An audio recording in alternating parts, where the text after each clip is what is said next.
Okay, here we're looking at the concept of investment from a Keynesian perspective. Once again, much like consumption and savings, investment's nothing new. Investment leads to our three-sector model in the circular flow of income.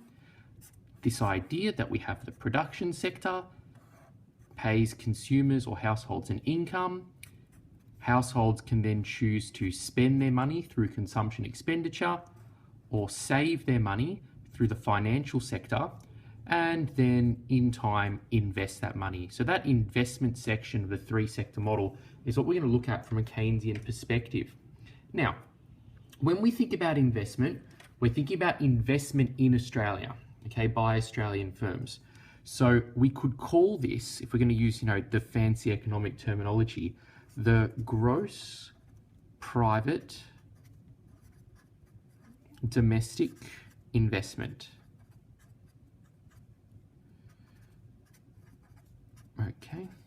Now, just a couple of things to this little point that I'm trying to make. This idea of we're talking about private investment, so from individual firms, not governments, because as you can see here, we have yet to introduce the government sector, and for our purposes, we only want to stick to the three-sector economy. So investment is private investment from private firms or from businesses. It also has to be this concept of domestic. So we're talking about Australian investment, nothing from overseas. Once again, we're not including the foreign sector. We're only looking at the three-sector model. So we're looking at the gross or the total private domestic investment in Australia. Now, unlike consumption and savings, there's no real formula to go with investment. And that's primarily because investment is autonomous. Or for simplicity's sake, we're going to make investment to be autonomous. Autonomous. And autonomous means it is not dependent on income. So investment for our needs and purposes is going to be the planned or desired investment. So the plan or the desired investment for a period of time. It does not matter if income changes during that time. We're going to keep investment autonomous. So for example, for 2017, our nation's aggregate or total investment might be, and I'm making this number up, pulling it out of thin air, 100 million. And that number I've just pulled out of my head for no particular reason. It is autonomous. It doesn't matter if our nation's income increases, our planned investment will stay the same. Okay. If I can quickly then just show you this on a graph, just investment on its own, we can have a look here real quick. Once again, our 45-degree line graph, aggregate expenditure, income, ignoring the 45-degree line for now. Let's say for this economy, the planned investment was 400. Then what we find is investment on its own is this straight line. This is just investment on its own. It doesn't include things like consumption or savings. Investment on its own is 400. And we can see on the graph that it is in fact autonomous, because down here along the x-axis where we have income, we notice that our income is increasing, yet our investment is staying autonomous. It is staying at 400. It does not change. This will look different later on when we add consumption and investment together.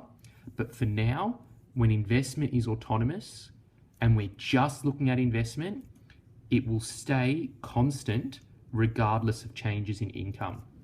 So that's just how we can look at it on a graph. We'll piece everything else to get together later.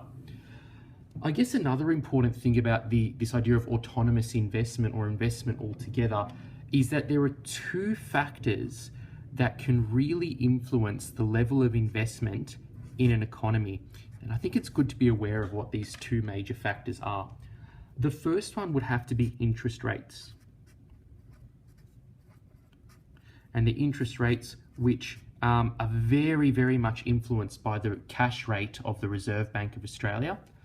And the second factor that is responsible for some major changes in the level of investment in one period to next would be expectations.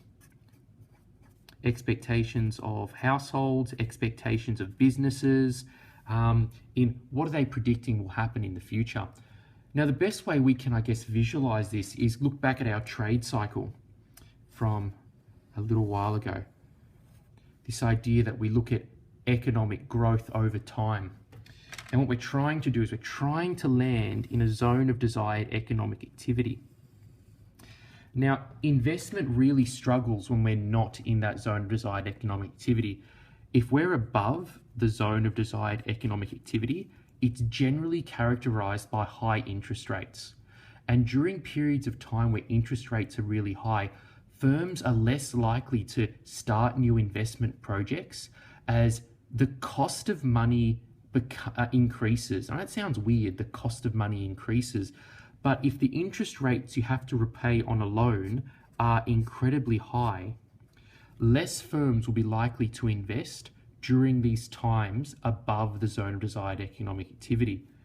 Conversely, if we look at this idea of expectations, if we have a quick review of what happens below the zone of desired economic activity, or even during downswings, what we find is expectations of the health or the future health of our economy are dropping.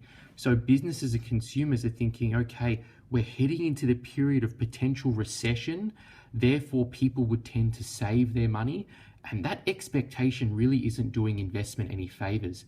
If the interest rates are high and the expectations are very skeptical or uncertain what the future holds, we will see investment dropping. So these two factors are really important to consider when we think about investment. Now we're going to put all of this together, consumption, saving and investment all together. For now on its own, it's very important you remember we're talking about private investment in Australia, which is domestic. It is autonomous, therefore does not change as we see changes in income. And that is investment.